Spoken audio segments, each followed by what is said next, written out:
আজকে আবার বাকি কি চাই? মাল চুরি করছিস? হ্যাঁ, টাকা আছে নেই? কোথা থেকে? CID CID HELP help CID help? কে লিখেছে তোমার কবজির ওপরে? হ্যাঁ, কে লিখেছে? কে? শ্রেয়া, এর সঙ্গে একটু কথা বলো, মনে হচ্ছে ভয় পেয়েছে। স্যার দেখো, তুমি যদি আমাদেরকে কিছু না বলো তো আমরা তোমাকে কোনো সাহায্য করতে পারবো না। ভয় পেও না। যাই হোক, তুমি সব খুলে বলো। কে তুমি? তোমার নাম কি? চুরি কেন করছিলে?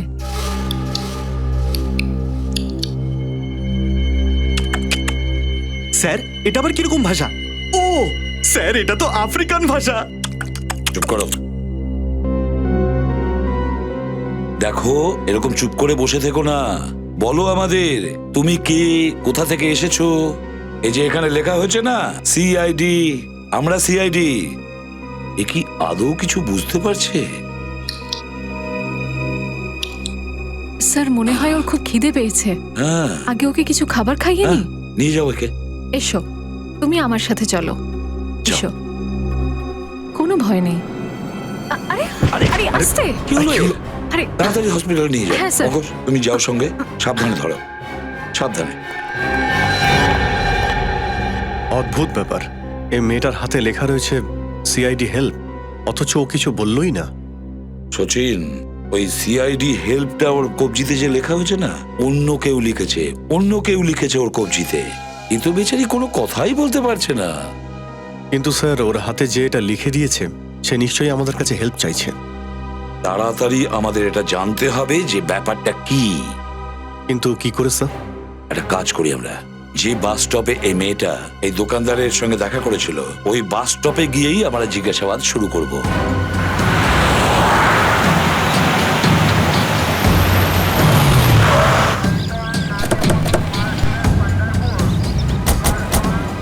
কোথায় ছিল এই মেয়েটা? স্যার, ওইখানে শুয়েছিল স্যার। এই সামনের দোকানটা আমার স্যার। স্যার, স্যার হতে পারে ওই মহিলাকে কেউ বাস স্ট্যান্ডে এনে ছেড়ে দিয়েছে। হতে পারে। রাতে যারা এখানে ছিল তাদের জিজ্ঞেস করো, তাদের মধ্যে কেউ না কেউ ওই মেয়েটাকে দেখে থাকবে। হ্যাঁ স্যার, আপনি এনাকে কোথাও দেখেছেন?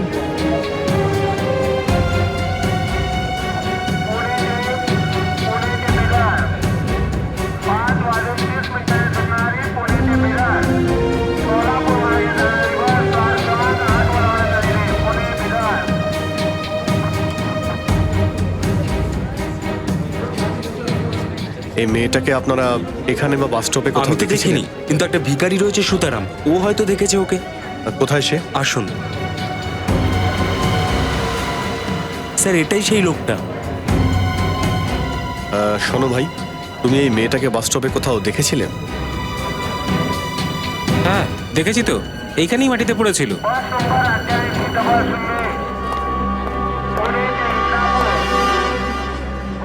এই মেয়েটাকে তুমি এখানে শুয়ে থাকতে দেখেছিলে? হ্যাঁ স্যার। তো তাহলে ও কোন বাসে এসেছিল? স্যার ও তো নিজে থেকে আসেনি, ওকে তো আনা হয়েছিল। পরিষ্কার করে বলো কি হয়েছিল, সেই ব্যাপারে কি জানো? স্যার রাত্রি প্রায় 2টোর সময় 2টো লোক জিপে করে ওকে এখানে নিয়ে আসে আর ওকে এখানে রেখে দিয়ে চলে যায়। ওই মেয়েটা চিৎকার করেনি? না স্যার, হয়তো বেহুশ ছিল বা হতে পারে ও ঘুমিয়েছিল। তুমি গাড়ির নাম্বার নোট করেছিলে? কিছু মনে পড়ছে? স্যার খুব অন্ধকার ছিল। এগুলো তোমার অদ্ভুত মনে হলো না? তুমি ওনাকে সাহায্য করতে পারতে। আমি আর কতজনকে সাহায্য করব? এরকম তো আগেও হয়েছে। মানে? এর আগেও 2বার এরকম হয়েছে। কিছু লোক মেয়েদেরকে এখানে নিয়ে আসতো আর ছেড়ে দিয়ে চলে যেত। আমি নিজের জন্য কিছু করতে পারি না স্যার, তো ওদের জন্য কি করব? তার মানে হলো এর আগে দুজন মহিলা ওই শয়তানটার শিকার হয়েছিল। কিন্তু স্যার আমাদের কাছে ওই ধরনের মহিলাদের মিসিং হওয়ার কোনো রিপোর্টই তো নেই। হ্যাঁ, কারণ আগের দুজনের হাতে সিআইডি হেল্প লেখা ছিল না। স্যার এবার কি করা যায়? ওই মেয়েটার জ্ঞান ফিরে আসার অপেক্ষা। সালুকেসার হসপিটালে ওই মেয়েটার সঙ্গে রয়েছে, যেখানেও চিকিৎসা চলছে। এই কেসটার সমাধান করতে একমাত্র সালুকেসারই পারবে। এখনো কেমন আছে? আগের থেকে ভালো বস। আর কি বলতে পারবে এর ব্যাপারে? বস, দুটো কথা জানা গেছে। একটা তো এই যে এর রক্তে আমরা এমন একটা ওষুধ পেয়েছি যার কারণে এর স্মৃতিশক্তি হারিয়ে গেছে। কি? স্যার ওই জন্য ওর নামটা বলতে পারছে না। এ কে, কোথা থেকে এসেছে, এর সঙ্গে কি হয়েছে, এর কিচ্ছু মনে নেই। এই মেয়েটার পুরোপুরি স্মৃতি চলে গেছে? তাহলে এই মেয়েটা নিশ্চয়ই কিছু না কিছু জানতো, এমন কোন সূত্র যেটা ওরা চেয়েছিল যাতে কেউ না জানতে পারে। কিন্তু সেই সূত্র তো আমরা খুঁজে বের করবই, আর কার সূত্র সেটাও খুঁজে বের করব। আর দ্বিতীয় কথা এই বস যে এর পেটে সার্জারি করা হয়েছে। এর পেট কাটা হয়েছিল আর প্রায় 25-30 ঘন্টা আগে এর সেলাইটাকে কেটে আবার সেলাই করা হয়েছে, সেটাও সস্তা দামে নাইলন সুতোয়। পেট কেটেছে? তাহলে এর কোনো অর্গান কেটে নেয়নি তো? এর কোনো অঙ্গ চুরি করা হয়নি। তাহলে কি হতে পারে? কি কি কারণে এর পেট কেটেছে? সে কথা এখনো জানতে পারিনি। স্যার এই মহিলার তো কিছুই মনে নেই, আর যদি এর জ্ঞানও ফিরে আসে তাও আমরা এর ব্যাপারে কিছু জানতে পারবো না। খোঁজ নিয়ে বের করব নিখিল, খুঁজে বের করব। ওই দুজন মহিলা, একই রকমের ওই দুই মহিলা যাদেরকে এইভাবে ছেড়ে দিয়ে গিয়েছিল ওই বাস স্টপে, ওই দুই মহিলারই ভালো করে খোঁজ নাও। আশেপাশে যতগুলো হসপিটাল আছে সেখানে গিয়ে জিজ্ঞাসাবাদ করো, খোঁজ নাও ওই দুই মহিলার ব্যাপারে। কিছু না কিছু নিশ্চয়ই জানতে পারবো আমরা।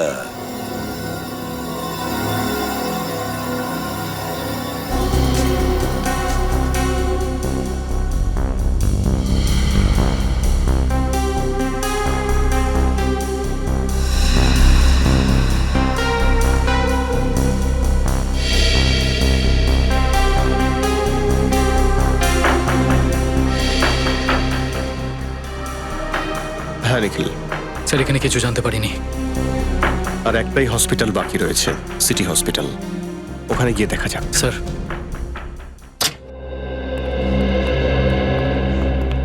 আমরা সিআইডি থেকে একটা মেয়ের ব্যাপারে কিছু প্রশ্ন রয়েছে।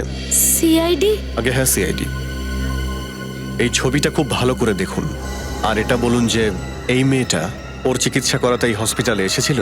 এ তো আগে হ্যাঁ, এই মেয়েটার পেটে অপারেশন করার চিহ্ন রয়েছে, আর চিহ্নটা দেখে মনে হচ্ছে অপারেশনটা 2-3 দিন আগেই হয়েছে। আমরা জানতে চাই এই মেয়েটা এই হসপিটালে অ্যাডমিট হয়েছিল কিনা। স্যার এ তো কি? স্যার আমাদের হসপিটালে দুজন মহিলার লাশ এসেছে। দুটো মহিলার লাশ?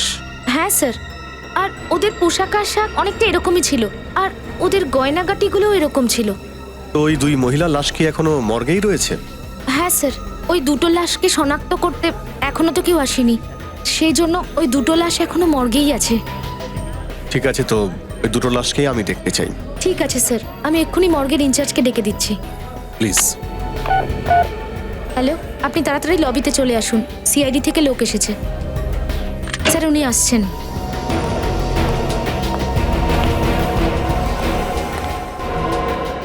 হ্যাঁ বলুন। আপনার মর্গে যে দুজন বেওয়ারিশ মহিলার লাশ পড়ে রয়েছে সেটা দেখতে চাই। ঠিক আছে, এখানেই আছে ওই দুই মহিলার লাশ। এদের দুজনের পোস্টমর্টম রিপোর্টটা একটু দেখতে চাই। এক্ষুনি নিয়ে আসছি। প্লিজ।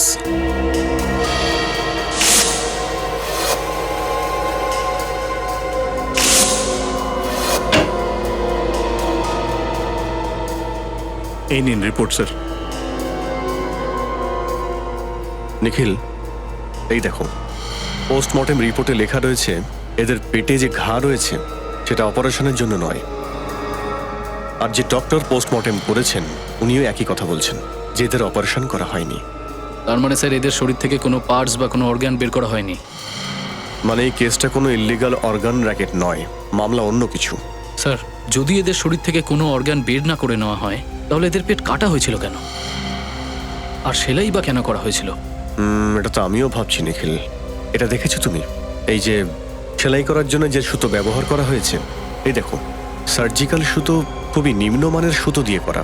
তোমার মনে আছে সালুকে স্যারও বলছিলেন যে গুড়িয়ার পেটে যে সেলাই করা হয়েছে ওর পেটেও একই সুতো ব্যবহার করা হয়েছিল। স্যার বাস স্ট্যান্ডে ওই ভিখারি বলেছিল যে ও ওখানে 3 জন মহিলাকে দেখেছে। স্যার তার মানে হ্যাঁ, সেই 3 মহিলা এরাই, 2 জন এরা আর তৃতীয় ওই গুড়িয়া। এরা 3 জনেই মুম্বাইয়ের বাইরে থেকে এসেছে, কোনো একই জায়গা থেকে। স্যার মুম্বাইয়ের বাইরে থেকে এসেছে একই জায়গা থেকে মানে? তুমি এটা নোটিস করেছো? এই দেখো এই 3টে ছবিতে শাড়ি পরার স্টাইল, গয়নাগাটি পরার স্টাইল আর গুড়িয়ার কথা বলার স্টাইল, সব দেখে শুনে মনে হচ্ছে এরা 3 জন মহিলা মুম্বাইয়ের বাইরে থেকে এসেছে, কোনো একই জায়গা থেকে। স্যার যদি 3 জন মহিলা মুম্বাইয়ের বাইরের কোনো একই জায়গা থেকে আসে তাহলে এদের ব্যাপারে খোঁজ পাবো কি করে? খোঁজ ঠিক পাওয়া যাবে নিখিল, খোঁজ পাওয়া যাবে। প্রত্যেকটা বাস স্টপ, প্রত্যেকটা রেলওয়ে স্টেশনে খোঁজ করতে হবে, তারপর খোঁজ পাওয়া যাবে। না স্যার, আমি তো দেখিনি। পাক্কা এরকম পোশাক পরা কোথাও? না স্যার, এখানে তো দেখিনি। না স্যার, এখানে তো কোথাও দেখিনি। আশেপাশের কোথাও? দেখুন এরকম পোশাক পরা মহিলা যদি আশেপাশে কোথাও দেখতে পান তাহলে প্লিজ আমায় ইনফর্ম করবেন। এই যে আমার কার্ড, এতে আমার নাম্বার লেখা আছে, প্লিজ ফোন করবেন।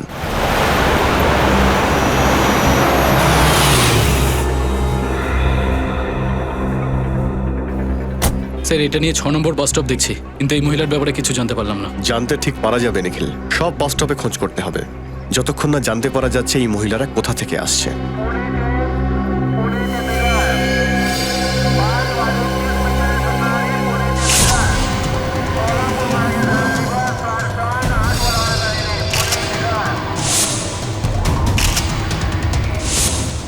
ওই দেখো ওই মহিলাটাও একই রকম পোশাক পরে আছে। হ্যাঁ স্যার।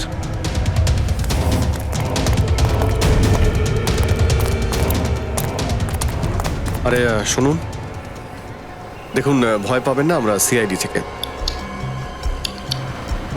হ্যাঁ নিখিল। দেখুন ভয় পাবেন না, কিচ্ছু হবে না আপনার। এই মহিলাকে দেখুন, আপনি চেনেন একে? চেনেন আপনি? আচ্ছা এটা বলুন যে আপনার নাম কি আর কোথা থেকে এসেছেন? নীলগিরির জঙ্গলে। নীলগিরির জঙ্গল? হ্যাঁ, তাহলে এই সরল সোজা নিরক্ষর মহিলাদের নীলগিরির জঙ্গল থেকে মুম্বাইতে কেন নিয়ে আসা হচ্ছে, আর তাও ওদের অকারণে অপারেশন করার পরে? কোনো না কোনো রহস্য তো নিশ্চয়ই লুকিয়ে রয়েছে ওই নীলগিরির জঙ্গলে, এটা তো ওখানে গেলেই জানতে পারা যাবে।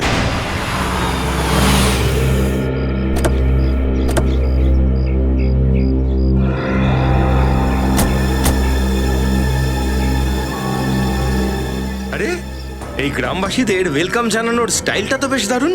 এরা আমাদের ওয়েলকাম করছে না, বরং আমাদের দেখে বিরক্ত হয়েছে। আমরা এদের সঙ্গে দেখা করতে আসিনি আদৌ। আমরা নীলগিরির জঙ্গলের ওই মহিলাদের পেটের সার্জারির রহস্য জানতে এসেছি, আর সেটা আমরা জানবই। শোনো, আমরা সিআইডি থেকে আসছি, এখানে কিছু খোঁজ খবর নিতে এসেছি। এ ব্যাপারে তোমরা অযথা কোনো ভয় পেও না। ভয় তো আপনাদের পেতে হবে বাবু, আর এখান থেকে চলেও যেতে হবে। এই মাটি আমাদের ধর্মভূমি, আমাদের কর্মভূমি। এখানে অন্য কোনো মানুষকে আমরা ঢুকতেই দেব না। পারলে অবশ্যই তোমাদের কথা শুনতাম, কিন্তু সিআইডি কারো ভয়ে কোনো কাজে কখনো পিছু হটে না, আর নিজেদের অনুসন্ধান কোনো কারণেই বন্ধ করে না। যদি তোমরা কোনো উল্টোপাল্টা করো তো ঠিক আছে, আপনারা নিজেদের কাজ করতে পারেন, কিন্তু কিছু করার আগে আপনাদের ওনার সঙ্গে দেখা করতে হবে। তার সঙ্গে দেখা করতে হবে? আসুন আমার সাথে। চলো। আসুন।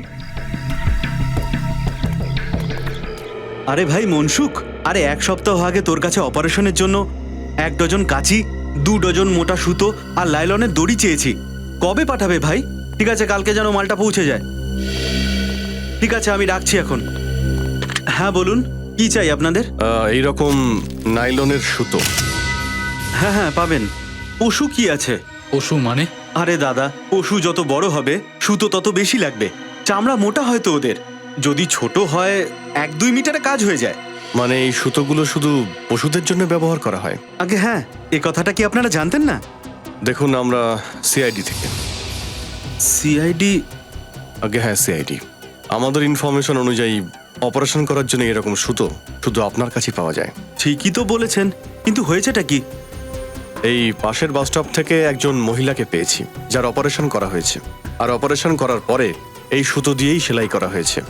এই সুতো দিয়ে সেলাই হয়েছে? কিন্তু আজকালকার কোনো ডাক্তার এই সুতো দিয়ে মানুষের কোনো সেলাই করে না। এই সুতো তো শুধু পশুদের উপরে ব্যবহার করা হয়।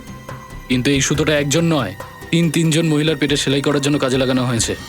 তিনটে মহিলাকে? আগে হ্যাঁ, 3 জন মহিলাকে। আচ্ছা, আপনার এই সমস্ত জিনিস আপনি যেখানে সাপ্লাই করেন তার নাম ঠিকানা নিশ্চয়ই রয়েছে? আগে হ্যাঁ, 1 মিনিট, এই নিন।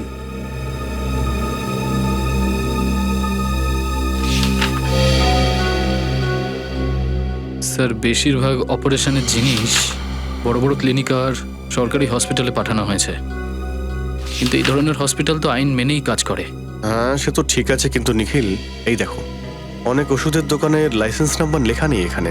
তার মানে হলো এরা সবাই বেআইনিভাবে চিকিৎসা করছে। স্যার, হতে পারে। স্যার দেখুন, এই রেজিস্টারে নাম দেওয়া রয়েছে, ঠিকানা নেই কেন? কি হচ্ছে এইসব? হ্যাঁ, কি হচ্ছে এগুলো? যে দোকানে কোনো লাইসেন্স নাম্বার নেই তাদের আপনি মাল দিচ্ছেন, আর যাদের মাল সাপ্লাই করছেন তাদের ঠিকানাও নেই আপনার কাছে। ওই স্যার, হা করে কি দেখছেন? আপনার সঙ্গে পরে দেখা হচ্ছে। তার আগে শহরে যে সমস্ত ওষুধের দোকানে কোনো লাইসেন্স নেই সেখানে রেড করতে হবে, সেখান থেকে আমরা কিছু জানতে পারবো। দেখো রামু, এটা কোনো সাধারণ কাশি নয়, এটা টিভির কাশি। যদি ঠিক সময় আমার কাছে না আসতে তাহলে 15-20 দিনের জন্য হাসপাতালের বিছানায় শুয়ে থাকতে হতো। এই ওষুধটা নাও, সকাল সন্ধে খাবার পরে খাবে, ঠিক হয়ে যাবে। নমস্কার ছোটু, আমি বলতাম না, দাদু একদম ঠিক কথা বলতেন। ডাক্তার এটা না ভগবানের রূপ হয়। হ্যাঁ দাদা, তুমি একদম ঠিক বলছো। আমাদের মতো গরিব মানুষের জন্য ডাক্তাররা একেবারে ভগবানের আরে না সাক্ষাৎ না ভাই, রূপ। এরকম কোনো ব্যাপার নয়। ভগবানের দেওয়া সবকিছুই আছে আমার কাছে, এই জন্যই জনতার সেবা করি। বলুন, আপনাদের মধ্যে কে অসুস্থ? না মানে অসুস্থ তো আমরা কেউ নই ডাক্তার বাবু, যদি একটু সুযোগ সুবিধার ব্যবস্থা হয়ে যায় আর কি। শুধু আপনার একটু দয়া চাই। আমি কিছু বুঝলাম না। ছোট একটু এদিকে আয়। আসলে ব্যাপার হলো কি ডাক্তার বাবু, আমার স্ত্রীর পেটের অপারেশন করাতে চাই। অপারেশন? আপনার কাছে সবই আছে, যা খুশি দিয়ে অপারেশন করে দিন। দেখুন, আমি অপারেশন করি না। যদি আপনাদের কাছে কোনো ডাক্তার থাকে তাহলে আমার অপারেশন থিয়েটার আমি ভাড়াতে দিতে পারি। স্যার, ডাক্তার তো আমাদের কেউ চেনা নেই। একজন বন্ধু আছে আমার, কিন্তু সমস্যা হচ্ছে ওর কাছে ডাক্তারের লাইসেন্স নেই। চলবে? চলবে। এখানে যেসব ডাক্তার অপারেশন করে তাদের কাছে লাইসেন্স থাকে না। তার মানে কোনো টেনশন নিতে হবে না বলছে? এইসব কোনো নতুন ব্যাপার নয়, প্রত্যেক মাসে একটা আধটা এরকম পার্টি চলেই আসে। আচ্ছা, মাসে কারা কারা আসে একটু বলবেন? তুমিও সব জেনে কি করবে? অপারেশন করাতে চাও তো বলো, ঘন্টায় 20,000 টাকা লাগবে। 20,000? বড়দা, বলছি যে ডাক্তারবাবুর কত বছরের শাস্তি হবে জেলে? তা ধরে নেবে 20 বছরের তো আরে হবেই বাবা, হবে। 20 বছর? তাহলে ডাক্তারবাবু তো গেছেন। কি ভুলভাল বলছো তোমরা? এক তো আমি তোমাদের সাহায্য করছি, আর আমাকেই হুমকি দিচ্ছ। তোমরা কারা? আসলে ডাক্তারবাবু হয়েছেটা কি, আপনার কাছে যে সমস্ত ডাক্তাররা আসেন না তাদের কাছে কোনো লাইসেন্স থাকে না, কিন্তু ব্যাপারটা হলো আপনাকে ধরার জন্য আমাদের কাছে লাইসেন্স রয়েছে। এই দেখুন, এই দেখুন। সিআইডি? সিআইডি। স্যার, আমাকে ক্ষমা করে দিন, আমি ভুল করে ফেলেছি। ক্ষমা করে দেব? প্রথমে আমাদেরকে বল, প্রত্যেক মাসে কারা কারা আসে এখানে বেআইনিভাবে অপারেশন করানোর জন্য? বল। স্যার, গ্রামের 2-4 জন গুন্ডা গ্রামের কিছু মেয়েদের নিয়ে আসে। গ্রামের মহিলাদের নিয়ে আসে নাকি কোনো জঙ্গলের মহিলাদের নিয়ে আসে? হয়তো জঙ্গলের মেয়েদেরকেই আনে, কিন্তু কিসের অপারেশন হয় সেটা আমি জানি না। দেখ, সব সত্যি বল, মিথ্যে বলবি না, বুঝেছিস? স্যার, আমি সত্যি বলছি। আমি টাকা নিয়ে সোজা অপারেশন থিয়েটার থেকে বাইরে চলে যাই। আর কি জানিস ওদের ব্যাপারে? আর একটা ব্যাপার, যে সমস্ত মেয়েরা এখানে অপারেশনের জন্য আসতো তারা নিজেদের ইচ্ছেতেই আসতো। নিজের ইচ্ছেতে আসে? কোনো জোর জবরদস্তি ছাড়াই? স্যার, এটা কি করে পসিবল হতে পারে? ওই গুন্ডাদের ছবি আঁকতে আপনাকে সাহায্য করতে হবে। হ্যাঁ স্যার, আপনারা যা বলবেন। একটা ব্যাপার বুঝতে পারছি না, কোনো মহিলা জেনে শুনে নিজেকে মৃত্যুর মুখে কেন ঠেলে দেবে? আরে দেব না, আরে তুই হাওয়া খাচ্ছিস এদিকে নাকি, আসুন দেব? সাহেব। বনরাজ ভাই, এই বাবুরা বলছেন যে ওনারা সিআইডি আর এখানে তদন্ত করতে চান। তো তুমি তাহলে এই গ্রামের সবাইয়ের মাথা, বনরাজ ভাই। কি নাম? ভাই, ভালোবেসে লোক আমাকে ভাই বলে। সম্মান করে ভাই।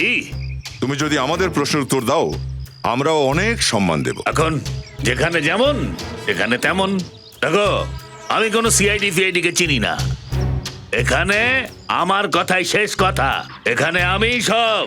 তুমি যদি আমাকে কিছু জিজ্ঞেস করতে চাও তাহলে আমার সঙ্গে দুহাত লড়তে হবে। যদি তুমি যেত তাহলে আমি তোমার একটা নয় দুটো কথার জবাব দেব। আর যদি আমি জিতি তাহলে তোমাকে এখান থেকে খালি হাতে চলে যেতে হবে। রাজি আছো? ঠিক আছে, তাহলে তাই হোক। কি বলছেন স্যার আপনি? চুপচাপ দেখো কিরকম মজাটা টের পাওয়া। আমার সঙ্গে লড়বে? ধরে এক্ষুনি একটা আচার মারবো।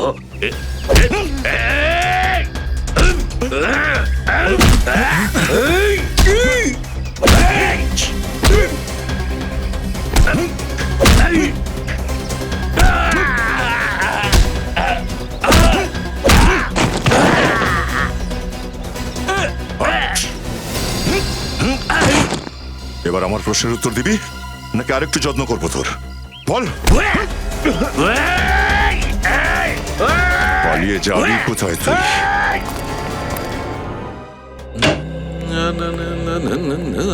ওই এটা কি হচ্ছে? এটা শোনার জন্য আমাকে তাড়াতাড়ি ডেকেছো? তোমার গান? আরে গান গাইছি না বস, গুনগুন করছি। দুটোর মধ্যে তফাৎ আছে। আর তোমাদের এই জন্য ডেকেছি যাতে আমি শুনতে পারি। বাহ সালুকে, দারুণ কাজ করেছো। বাহ সালুকে, তুমি দারুণ কাজ করেছো। তোমাকে আমি এটা বলবো? হ্যাঁ। কেন? তুমি এটা খোঁজ নিয়েছিলে যে মহিলার উপরে অপারেশনের দাগ আছে? সেটা কেন আছে? হ্যাঁ, জানতে পেরেছি যে এই দুজন মহিলার পেটে সার্জারি কেন করা হয়েছে। তাহলে ডক্টর সালুকে তার মাথা কাজে লাগিয়েছে। কি কাজে লাগিয়েছেন আপনি? এই দুই মহিলাকে মানব কুরিয়ার হিসেবেই ব্যবহার করা হতো। কি এই মহিলাদের মানব কুরিয়ারের মতো ব্যবহার করা হয়েছে? হ্যাঁ, এই দুই মহিলারই পেট চিরে জোর করে কিছু রেখে দেওয়া হয়েছিল আর তারপরে পেটটাকে সেলাই করা হয়েছিল। আর দুজনের পেটেই দুবার কাটার চিহ্ন রয়েছে। দুবারই দু ধরনের সেলাই করা হয়েছে। মানে স্যার? মানেটা এই যে প্রথমে এদের পেটটাকে চিরে জোর করে কিছু এখানে রাখা হয়েছে, তারপর পেটটাকে সেলাই করা হয়েছে। আর তারপরে সেলাইটা কেটে ওই জিনিসগুলোকে বার করা হয়েছে, তারপর আবার ওদের পেটটাকে সেলাই করা হয়েছে। তার মানে বেচারি মহিলাকে স্মাগলিং এর জন্য ব্যবহার করেছে। কিন্তু কিভাবে জানলে তুমি সালুকে? বস, যখন ওই জিনিসগুলো জোর করে এদের পেটের মধ্যে রাখা হয়েছিল তখন এদের পেটের কিছু মাসলস ফেটে গেছিল। আর ওখানে জায়গা তৈরি হয়েছে কিছু রাখার জন্য। হ্যাঁ। তাহলে স্যার যদি এটা প্রথম মহিলার সঙ্গে হয়ে থাকে তাহলে জানা গেল না কেন? সেটা এই কারণে যে যখন ওই মহিলাকে হাসপাতালে আনা হয়েছিল তখন ও বেঁচে ছিল। আর যতক্ষণ আমি ওকে টেস্ট করতাম তখন ওর মাসেলস গুলো আপনি আপনি ঠিক হয়ে গেছিল। আর এই দুই মহিলাকে হাসপাতালে যখন আনা হয়েছিল তখন মারা গেছিল। এই জন্য ক্ষতটা সারার কোনো সুযোগই পায়নি। স্মাগলিং করার অনেক রকমের টেকনিক দেখেছি, কিন্তু সব থেকে আশ্চর্য তো এটা। আচ্ছা, ওনার পেটে কি রাখা হয়েছিল? সেটা জানতে পারেনি, সেটা জানতে হবে। হ্যাঁ স্যার, এটার তো খোঁজ নিতেই হবে যে সব চোরাচালান কি জন্য চলছে। সচিন, খোঁজ তো আমরা নিয়েই ছাড়বো যে কিসের চোরাচালান চলছিল, কিন্তু এমন মগজ কার ছিল যে এই বেচারি গরিব মেয়েদের এইভাবে ব্যবহার করেছে? সে কোন লোক? বনরাজ, বনরাজ, এই গান নিচু কর। গান নিচে! আমায় ক্ষমা করে দাও, ভুলে গেছে স্যার। কেন পালোয়ানি ভুলে গেলি নাকি? আর আমি কি করতাম স্যার? নিজের লোকেদের সামনে নিজের নাক কি করে কাটাতাম স্যার। এই জন্য আমি ওদের সামনে আপনার সঙ্গে দুহাত লড়বার চ্যালেঞ্জ করেছিলাম স্যার। আপনি জিতে গেছেন, আমি হেরে গেছি স্যার। মাফ করে দিন স্যার। তুমি ওখান থেকে পালালে কেন? আমি ভয় পেয়ে গিয়েছিলাম স্যার। সত্যি কথা বলতে কি, আমি জঙ্গলের কাঠ কেটে পাচার করি স্যার। আমি বুঝতে পারিনি স্যার যে সামান্য অপরাধের জন্য সিআইডি আমাকে ধরতে চলে আসবে। না বোঝো, আমরা জঙ্গলের মহিলাদের কথা বলছি আর ইনি জঙ্গলের কাঠের কথা বলছেন। জঙ্গলের মহিলারা? আমি কিছু বুঝতে পারছি না স্যার। একে চিনিস তুই? এইসব মেয়েদের নীলগিরির জঙ্গল থেকে মুম্বাইয়ে নিয়ে আসা হয়। এদের পেট চিরে সেলাই করা হয়। পেট কেটে? হ্যাঁ। আমি এ ব্যাপারে কিছু জানি না স্যার। সত্যি কথা বলছি স্যার, যদি আমাদের গ্রামে কোনো অচেনা মানুষ চলে আসে আমরা দুটো কথা বলে তাড়িয়ে দিই স্যার। কিন্তু এই নীলগিরির অধিবাসীরা খুব ভয়ঙ্কর স্যার। একবার আমি কিছু লোককে পাঠিয়েছিলাম জঙ্গল দখল করবার জন্য, কিছু তো হলোই না। কি বলবো স্যার, লোকগুলো যে কোথায় গেল আজ অব্দি আর ফেরতই এলো না। হ্যাঁ স্যার। কি? স্মাগলিং? কিসের স্মাগলিং স্যার? ঠিক আছে স্যার, আমি খোঁজ নিয়ে নিচ্ছি। ওকে। এসিপি স্যারের ফোন ছিল। ওই মেয়েদের পেটগুলো চিরে ওখানে কোনো জিনিস রাখা হয় স্মাগলিং এর।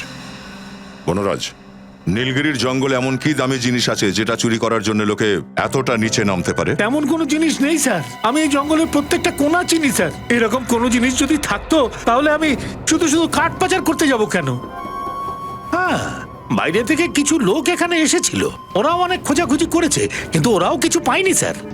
কবে হয়েছিল এসব? হ্যাঁ, ওই বিজ্ঞানীরা 5 বছর আগে এখানে এসেছিল স্যার। 3 বছর ধরে জঙ্গলে তন্ন তন্ন করে ওরা খুঁজেছিল স্যার, কিন্তু ওরা কিচ্ছু পায়নি। স্যার, বেশ অদ্ভুত ব্যাপার। যখন এই জঙ্গলবাসী কোনো বাইরের লোককে জীবন্ত জঙ্গলে ঢুকতেই দেয় না, তাহলে 3 বছর ধরে আর্কিওলজিস্টকে এখানে কাজ করতে দিল কিভাবে? ওই আর্কিওলজিস্টদের খোঁজ করতে হবে যারা নীলগিরির জঙ্গলে এতদিন কাটিয়েছিল। ওরা এই জঙ্গলের প্রতিটা ইঞ্চি চেনে। রজত, একটা কাজ করো, জঙ্গলটা সার্চ করার ব্যবস্থা করো। আপনি? আগে আমি সুস্মিতা, নিশিকান্তের ওয়াইফ। আচ্ছা, আমরা ওনার সাথে দেখা করতে চাই। কিন্তু উনি তো 2 বছর আগেই মারা গেছেন। মাফ করবেন, আসলে আমরা জানতাম না কিভাবে মৃত্যু হলো ওনার। আপনাদের আর কি বলবো, নিশিকান্ত নীলগিরির জঙ্গলে কিছু মূল্যবান বস্তুর খোঁজে গিয়েছিল। 3 বছরও ওখানে ছিল, কিন্তু কিচ্ছু পাইনি সেখানে। কিন্তু যখন ফিরলো তখন খুব খুশি ছিল। এত পরিশ্রমের পর উনি কিছু পাননি, তাও খুব খুশি ছিলেন কেন? কারণ সরকার ওকে আর্কিওলজির জন্য ন্যাশনাল প্রাইড অ্যাওয়ার্ড দেবে বলেছিল, আর এর সাথে কিছু সার্টিফিকেট আর মেডেলও পাবে বলেছিল। আর যখন ও অ্যাওয়ার্ড ফাংশন থেকে ফিরছিল তখন ওর গাড়ির অ্যাক্সিডেন্ট হয়, ওতে আগুন লেগে যায়, আর তাতে নিশিকান্তও পুড়ে মারা যায়। কেউ ভাবতেও পারেনি যে এভাবে ওনার মৃত্যু হয়ে যাবে। আসলে আমি জানতাম, আর এই কথাটা নিশিকান্তও জানতো। আমি অনেকবার নিশিকান্তকে বোঝানোর চেষ্টা করেছিলাম, কিন্তু ও আমার কোনো কথা শোনেনি। আর উনি আগে থেকেই জানতেন যে উনি মারা যাবেন? হ্যাঁ, কেননা নীলগিরির জঙ্গলের অভিশাপ থেকে কতদিন ও আর বাঁচত। এটা আপনি কেমন কথা বলছেন সুস্মিতা দেবী? এত পড়াশোনা করার পরেও আপনি সাপ, অভিশাপ এসবে বিশ্বাস করেন? আমি জানি, তাই তো বিশ্বাস করি।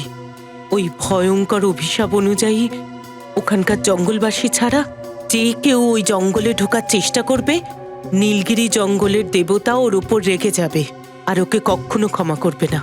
আগুনের বৃষ্টি করে নীলগিরির জঙ্গলের দেবতা ওই পাপীকে পুড়িয়ে মেরে দেবে। আর নিশিকান্তের মৃত্যুও আগুনে পুড়ে হয়েছে। এটা আপনার অন্ধ বিশ্বাস সুস্মিতা দেবী? এই সত্যির ব্যাপারটা নিশিকান্ত নিজে রিসার্চ করে জেনেছিল। আর এটা আজকের কথা নয়, 1000 বছর আগের কথা।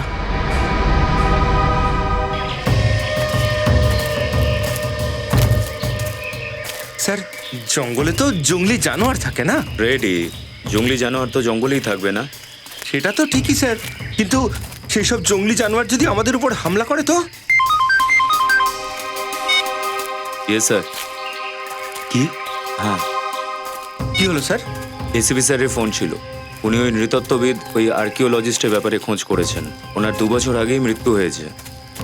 তো খুব খারাপ খবর। তা তো বটেই বিনীত। এসিপি স্যার এটাও বলেছেন যে 2 বছর আগে ওনাকে সরকারের পক্ষ থেকে পুরস্কৃত করা হয়েছে। আর পুরস্কার পেয়ে যখন বাড়ি ফিরছিলেন তখন রাস্তায় গাড়িতে আগুন লেগে যায় আর পুড়ে মারা যান। ওনার স্ত্রীর কথা মতো যে নীলগিরির জঙ্গলে আসার ফলে ওনার উপর অভিশাপ লেগেছে। কিরকম অভিশাপ? ওনার স্ত্রীর মত অনুসারে নীলগিরির জঙ্গলেতে জঙ্গলি লোক ছাড়া যদি অন্য কেউ প্রবেশ করে তাহলে তার উপর জঙ্গলের দেবতা রেগে গিয়ে আগুনের বৃষ্টি ঝরায়। আরে বাপরে, তাহলে তো অভিশাপ আমার গায়েও লাগবে, আর আমার উপরেও আগুনের বৃষ্টি হবে। কি ফ্রেডি, তুমি এইসব জিনিস বিশ্বাস করো? আরে না স্যার, কথাটা সেটা নয়, কিন্তু সাবধান হয়ে চলাটাই তো বুদ্ধিমানের কাজ, তাই না?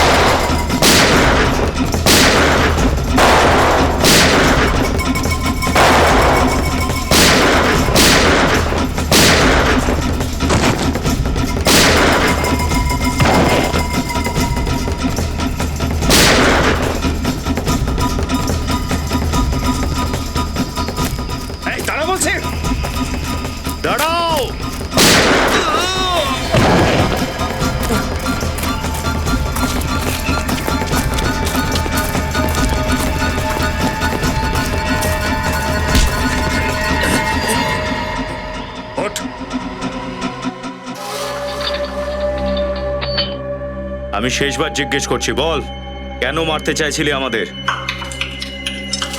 আরে ভাই, এ তো তখন থেকে টাকটুক টাকটুকি করে চলেছে। সরল সোজা বাংলা ভাষায় বলতে পারো না নাকি? আপনারা কারা? একে বেঁধে কেন রেখেছেন? আপনি কে? আপনি আমাদেরকে এটা জিজ্ঞেস করছেন কেন? আমি এই নীলগিরি জঙ্গলের মাস্টার মশাই। 5 বছর আগে যখন আর্কিওলজি ডিপার্টমেন্টের লোকেরা এসেছিল, তখন থেকে আমি এখানেই আছি, যাতে এদের আদব কায়দা আমি শিখতে পারি আর এদের সাহায্য করতে পারি। তাহলে তো আপনি ওর ভাষাও জানেন? আগে হ্যাঁ, অল্প স্বল্প জানি। কিন্তু আপনারা কারা? আমরা সিআইডি থেকে এসেছি। এই লোকটা আমাদের উপর গুলি চালিয়েছে, তাই ওকে গ্রেপ্তার করতে হয়েছে। ও, আপনি কি ওকে জিজ্ঞেস করতে পারেন যে ও কেন গুলি চালিয়েছিল এবং কে বলেছিল চালাতে? আগে আমি চেষ্টা করে দেখছি।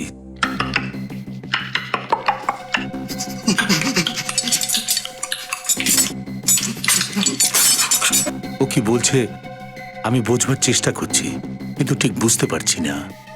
আপনাকে দেখে ও একদম চুপ করে গেছে। আমি ওদের খেয়াল রাখি, পারলে ওদের সাহায্য করি। এই জন্যই জঙ্গলের মানুষরা আমাকে সম্মান করে। ওর হাতে এই উল্কি আছে, অন্তত এর মানেটা তো আপনি বলতে পারেন। দেখুন, আমি তো আগেই বলেছি যে আমি সম্পূর্ণ জানি না, তবে চেষ্টা করে দেখছি।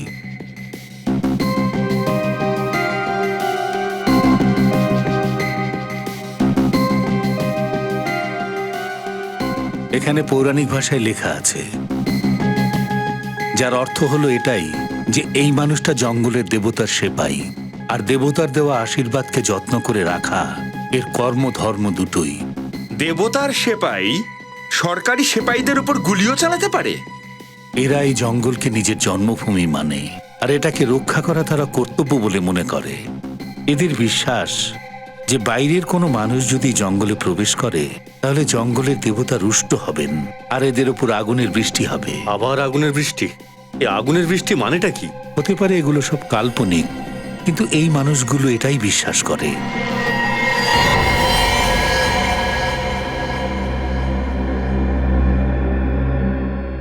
এ তো মারা গেল। মরে গেছে?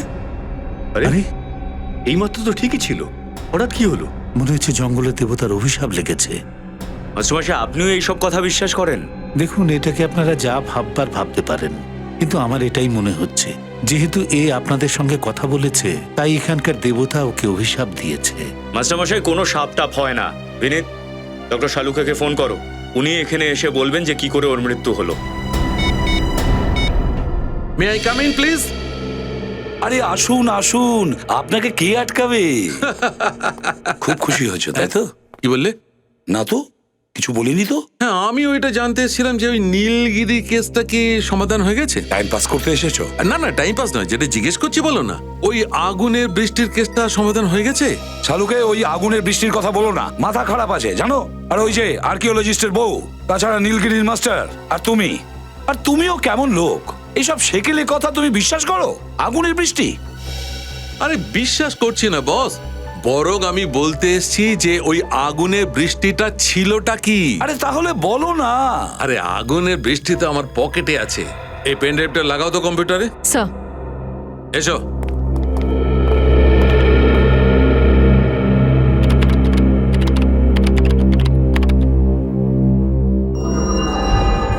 এই দেখো বস, এগুলো উল্কা পিণ্ড, যেগুলোকে উল্কা তারাও বলতে পারো। মেটোরাইট স্যার, কমেন্টস। এক্স্যাক্টলি, ইংরেজিতে তাই বলে। বস, এমনি তো এই উল্কা পিণ্ডগুলো ব্রহ্মাণ্ডে চক্কর কাটতে থাকে, কিন্তু কখনো কখনো পৃথিবীর মাধ্যাকর্ষণের টানে, গ্র্যাভিটেশনাল ফোর্সের কারণে যখন পৃথিবীর দিকে আসতে থাকে, তখন পৃথিবীর ভেতরে ঢোকার জন্য এদেরকে পৃথিবীর বায়ুমণ্ডল ভেদ করে আসতে হয়।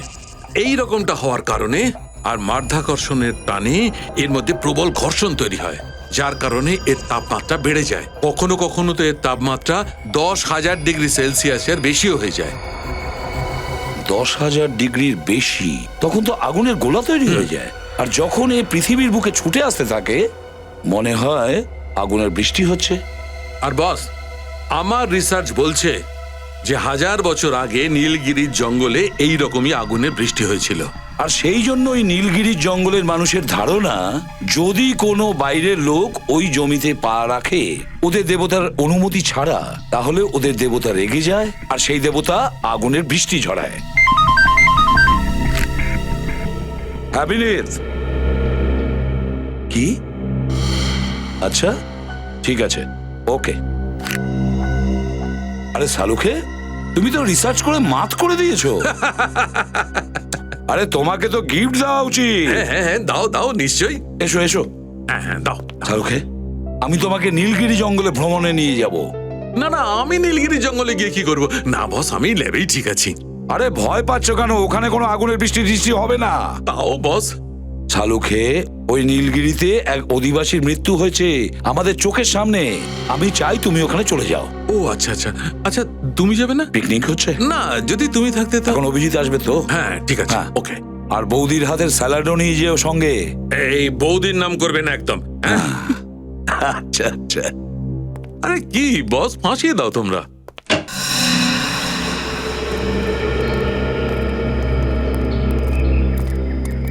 দেখি দাদা, 3টে লস্যি দিন। বসুন সাহেব। এমন অনেক রহস্য আছে যা আমরা এখনো জানতে পারিনি, কিন্তু এসব করছে কে, আর এসব করার পেছনের উদ্দেশ্যই বা কি? জঙ্গলে যারা থাকে বন্দুক নিয়ে ঘুরছে, এইসব হাতিয়ার ওরা পেলো কোথা থেকে? আর স্যার, এই বেচারা গ্রামবাসী এরা জঙ্গলে পা রাখতেও ভয় পাচ্ছে, কারণ সেখানে প্রাণ চলে যেতে পারে। বুঝতে পারছি না এই নীলগিরি জঙ্গলে আসলে চলছেটা কি। আর সেই ভগবানের আশীর্বাদ, তাহলে সেই বস্তুটা আসলে কি যাকে এই লোকগুলো ভগবানের উপহার বলে জানে?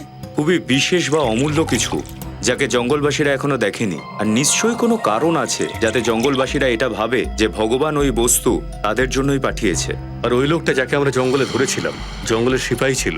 জঙ্গলের অধিবাসীরা ওকে সেই বিশেষ জিনিসটা রক্ষার জন্য জঙ্গলে পাঠিয়েছিল। আমার মনে হয় এই জঙ্গলবাসীরা নিরক্ষর, বোধহীন। নিশ্চয় কেউ আছে যে এদের মগজ ধোলাই করতে থাকে, কিন্তু কে? স্যার, আমার মনে হচ্ছে এসব জানার জন্য আমাদের জঙ্গলের ভেতরে ঢুকতে হবে। আমাদের সমস্ত শক্তি আর প্রস্তুতি নিয়েই জঙ্গলের ভেতর ঢুকতে হবে।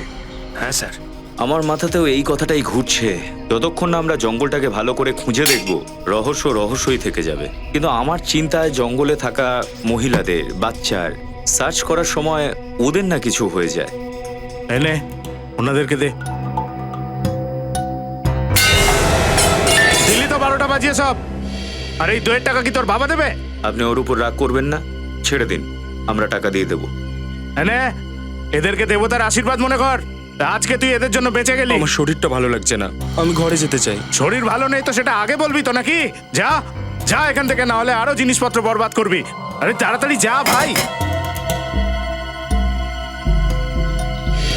এই ছেলেটাকে আমার একটু গোলমেলে লাগছে। আমাদের দেখেই পালিয়ে গেল কেন?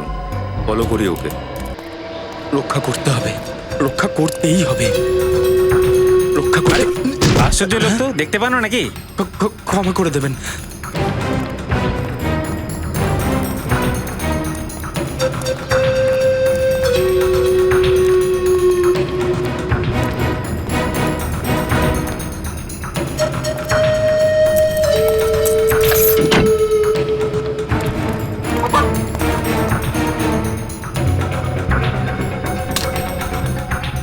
সুরক্ষিত আছে, ভগবানের দয়ায় এটা সুরক্ষিত আছে। কিন্তু কতক্ষণ? শহরের লোকেরা এটাকে খুঁজতে খুঁজতে এখানে চলে এসেছে। তাহলে এই হলো ভগবানের উপহার। দাও, আমাদের দাও। না, একদমই না। তোমরা লোভী, রাক্ষস। আমাদের দেবতার আশীর্বাদ আমাদের কাছ থেকে ছিনিয়ে নিতে চাও। দেখো, চুপচাপ এই বক্সটা আমাদের দিয়ে দাও, না হলে কি আমি নিজের জীবন শেষ করে দেব, মরে যাব। কিন্তু জঙ্গলের দেবতার এই উপহারটা তোমাদের হাতে কখনোই তুলে দিতে পারবো না। আমাদের উপর বিশ্বাস করো, আমরা সিআইডি থেকে এসেছি। আমরা তোমার শত্রু নই, শুভাকাঙ্ক্ষী। না, মিথ্যা কথা বলছো তোমরা। তোমরা শহরের লোকেরা অভিশাপ হয়ে এসছো আমাদের জন্য। দেখো, আমরা জঙ্গলবাসীদের সম্পদ নিতে চাই না। আমরা শুধু ওই অপরাধীকে ধরতে চাই যে নীলগিরির নিরপরাধ মহিলাদেরকে চোরা কারবারের জন্য ব্যবহার করছে। আমরা ওই রাক্ষসটাকে ধরতে চাই। তুমি কি ওই সরল মেয়েগুলোকে বাঁচাতে চাও না? না, তোমাদের এই মতলব নয়। আমি তোমাদের কথা শুনেছি। তোমরা এই নীলগিরি জঙ্গলটাকে শেষ করে দিতে চাইছো। এখানকার জীবনধারার, এখানকার শান্তিকে শেষ করে দিতে চাইছো। কথাটা শোন, জঙ্গলের কোনো ক্ষতি করতে আমরা আসিনি। আমরা সেই বাজে লোকদের ধরতে এসেছি যারা বন্দুক নিয়ে ঘুরে বেড়াচ্ছে জঙ্গলে। তারাই এই জঙ্গলের আসল শত্রু, বুঝেছিস? আমরা তোমার বন্ধু, শত্রু নই। আমাদেরকে বিশ্বাস কর প্লিজ, আমরা খারাপ লোক নই। কিন্তু দাও, এই বক্সটা আমাদের দিয়ে দাও। ঠিক আছে সাহেব, আপনারা এটাকে রক্ষা করবেন। কোনো ভুল হাতে এটাকে তুলে দেবেন না সাহেব।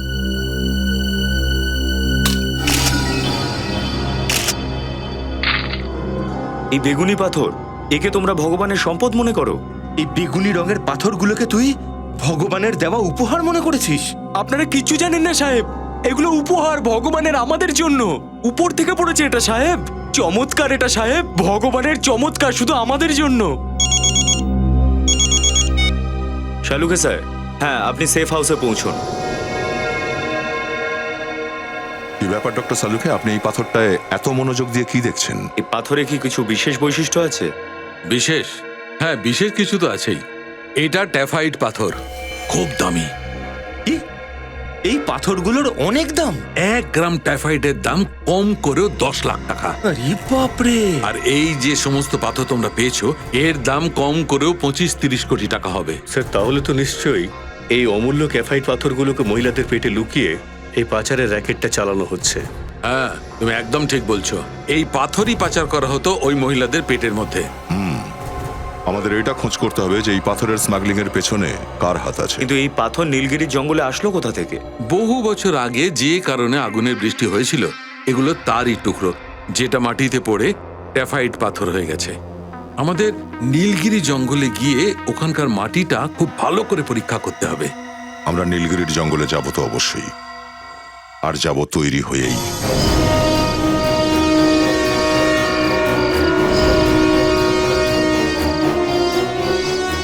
ওই সবুজ রঙের যা দেখা যাচ্ছে সেটাই জঙ্গলবাসী। কোথায় স্যার? আমি তো কাউকে দেখতে পাচ্ছি না। ওই বাড়ির মতো জায়গাটা দেখেছো? দুটো লোক দেখেছো? আরে হ্যাঁ, এই চশমাটা তো দারুণ কাজের। অন্ধকারেও মানুষজন দেখা যাচ্ছে। একটু আস্তে কথা বলুন, এই জঙ্গলের লোকেদের কান কিন্তু সাংঘাতিক হয়।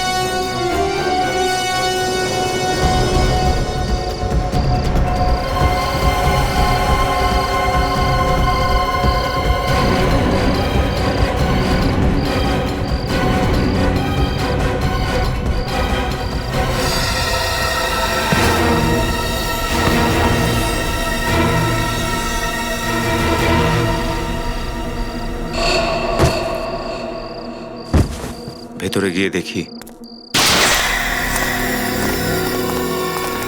এখানে তো কেউ নেই স্যার। ভালো করে খুঁজে দেখো, কোনো না কোনো সূত্র নিশ্চয়ই পাওয়া যাবে।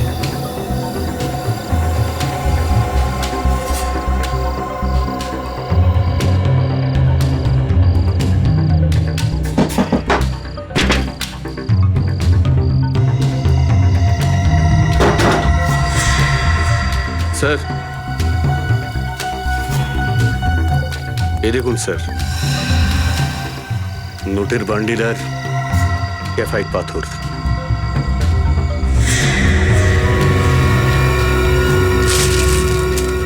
এতগুলো ট্যাফাইট পাথর, এর দাম তো কোটির সমান। এরকম কে হতে পারে যে নীলগিরির অমূল্য সম্পদকে চুরির চক্রান্ত করছে? মনে হচ্ছে কেউ আছে।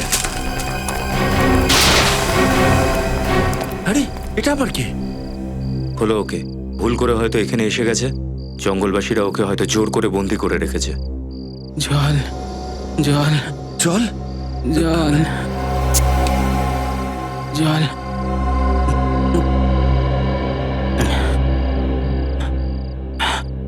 কে আপনি, আর কারা করেছে আপনার এই অবস্থা?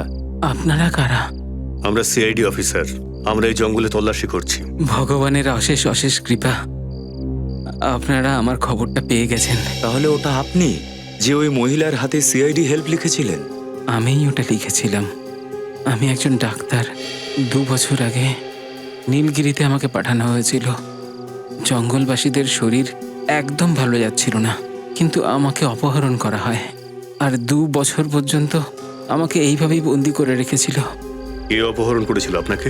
জানি না, আমি ওদের মুখ দেখতে পাইনি। কিন্তু এরা আপনাকে 2 বছর ধরে এখানে এরকম বেঁধে কেন? কেননা ওদের আমাকে প্রয়োজন ছিল। কিসের প্রয়োজন? জঙ্গলের যত গরিব মেয়ে আছে তাদের পেট কেটে আমি ওতে ট্যাফাইট পাথর ভরে দিতাম। এইভাবে এই লোকগুলো চোরাচালান করে। যদি আমি এটা না করতাম তাহলে ওরা আমাকে মেরে ফেলতো। সেই জন্যই ওই গুড়িয়া বলে মেয়েটার হাতে আমি ওই মেসেজটা লিখেছিলাম। শুধু এইটুকুই আশা ছিল যে আপনারা আসবেন, আমাকে আর ওই মেয়েগুলোকে এই নরক থেকে উদ্ধার করবেন। সেই ডাক্তার তাহলে আপনি? হ্যাঁ। কে চালাচ্ছে এই র্যাকেট? কার ইশারায় হচ্ছে এসব? জানি না, আমি শুধু ওর গলা শুনেছি। যখন ও আমার সঙ্গে এখানে দেখা করতে আসে তখন ওরা আমার চোখটা বেঁধে রাখে। ও আপনার সঙ্গে এখানে দেখা করতে আসে? হ্যাঁ। এটা কি?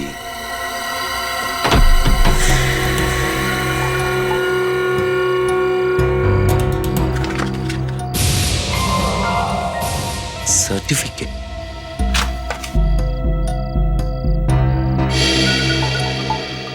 মেডেল।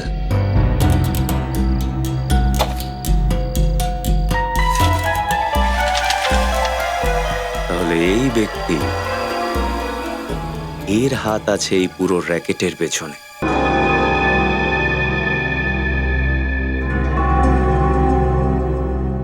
আরে ডাক্তারবাবু, এত তাড়াতাড়ি কিসে? দেখে নিন কোনো প্রয়োজনীয় জিনিস ফেলে যাচ্ছেন না তো? জঙ্গলের ভেতরে একটা ঝুপড়ি, ঝুপড়ির ভেতরে একটা বাক্স, বাক্সর ভেতরে একটা সার্টিফিকেট, মেডেল, আর এর ভেতরেই লুকিয়ে আছে রহস্য। কি ডাক্তারবাবু? ডাক্তারবাবু, দেখো আমি কোনো ডাক্তার টাক্তার নই। আমি তো এই গ্রামের শুধু মাস্টার মশাই। মাস্টার মশাই না master mind? Graphite smuggling racket আপনি চালান তো? গ্রাফাইট পাথর জঙ্গলে থেকে বাইরে বার করার জন্য সরল মহিলাদের পেট কেটে তাকে কুরিয়ারের প্যাকেটের মতন ব্যবহার করে আপনি বড়লোক হয়ে যেতে চেয়েছিলেন। কিরকম অভিযোগ দিচ্ছেন আমার উপর আপনারা? আমি তো এই গ্রামের সাধারণ একজন মাস্টার মশাই, যে এই কেসটা সমাধান করবার জন্য আপনাদের সাহায্য করছি। আমি জানি না যে এটা গ্রাফাইট পাথর। ও, আমরা তো ভুলেই গেছিলাম যে আপনি একজন গরিব অসহায় গ্রামবাসী। আপনি বা কি করে জানবেন বলুন তো যে ওই সব পাথরের কত দাম? সেটাই তো আপনাদের ভুল ধারণা হয়েছে।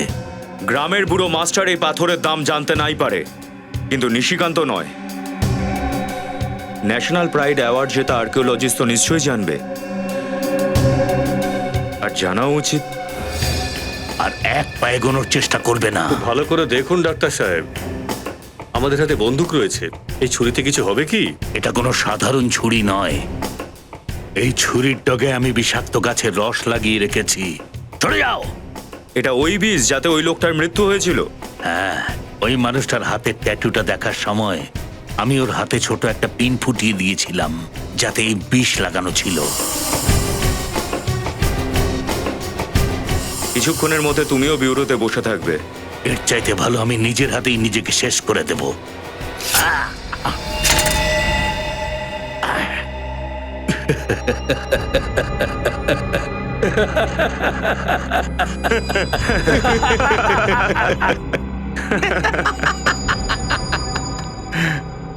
কোনো প্রবলেম নেই ডাক্তারবাবু।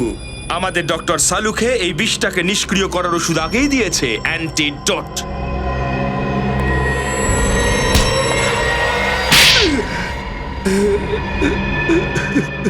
বলো, কি নামে ডাকবো তোমাকে? নিশিকান্ত বাবু নাকি মাস্টার মশাই? যখন আমি নীলগিরির জঙ্গলে প্রাচীন জিনিস খোঁজার জন্য খোদাই করছিলাম, তখন আমি এই গ্রাফাইট পাথর পাই। আর ওটা দেখেই আমার মনে লোভ জন্ম নিল, কারণ আমি জানতাম যে ওই পাথরগুলো অনেক দামি আর মহামূল্যবান। তখন আমি ওই দামি পাথরগুলো আত্মসাৎ করবার জন্য একটা প্ল্যান বানালাম। নিজের মৃত্যুর প্ল্যান, তাই তো? নিজের গাড়িতে কাউকে বসিয়ে দিয়েছো আর আগুন লাগিয়ে দিয়েছো, আর ওই গাড়ির আগুনে পুড়ে গেছে নিশিকান্ত, আর জন্ম নিয়েছে একটা রাক্ষস মাস্টার। একটা কথা বুঝতে পারছি না, যে নীলগিরির জঙ্গলের আদিবাসী লোকেরা তোমাকে জঙ্গলে ঢুকতে দিল কি করে? খোদাই করবার জন্য আমি 3 বছর ওখানে ছিলাম, আর ওখানে থেকে ওদের আদব কায়দা শিখেছিলাম। আর যখন আমি দ্বিতীয়বার ওখানে যাই মাস্টার মশাই সেজে, তখন আমি খুব সুযোগ পাই ওদের কাছ থেকে সেবা করবার, যার জন্য ওরা আমার উপর আরো বিশ্বাস আর ভরসা করতে লাগলো। আর ওই বিশ্বাসের অপব্যবহার করলে তুমি, আর গ্রাফাইটের স্মাগলিং শুরু করলে তুমি। কিন্তু একটা কথা কিছুতেই বুঝতে পারছি না, স্মাগলিং করার জন্য তোমার কি দরকার ছিল? ওই মহিলাদের পেট কাটার আর কোনো পদ্ধতি জানা ছিল না? আর কোনো রাস্তা ছিল না আমার কাছে। এই জন্য আমি নীলগিরি গ্রামের একজন ডাক্তারকে কিডন্যাপ করেছিলাম। আর গ্রামের মেয়েরা যখন পেট ব্যথার জন্য ওখানে চিকিৎসা করতে আসতো, তখন ডাক্তার ওদের অপারেশন করে পাথরগুলোই পেটের মধ্যে লুকিয়ে রাখতো, আর আমি ওদের শহরে পাঠিয়ে দিতাম। ওইসব মহিলাদের বাড়ির লোকেরা জিজ্ঞেস করতো না? আমি ওদের বুঝিয়ে দিতাম যে জঙ্গলের কোনো পশু ওদের শিকার করে নিয়েছে, আর ওরা খুব সহজে আমার কথা বিশ্বাস করে নিত। আর গ্রামে তোমার ওই ক্লিনিকে পেট কেটে টেফাইট পাথর ঢোকানো হতো, আর যেই ক্লিনিকে আমরা গিয়েছিলাম সেই ক্লিনিকে পেট কেটে ওই পাথর বের করা হতো, রাইট? টাকা টাকা টাকা, তোমার এই টাকার লোভে না জানি কত নিরীহ লোকের প্রাণ নিয়েছো। মানুষের রূপে তুমি একজন রাক্ষস, রাক্ষস। আর এরকম রাক্ষসের মৃত্যু ফাঁসির দড়িতেই ঝোলে।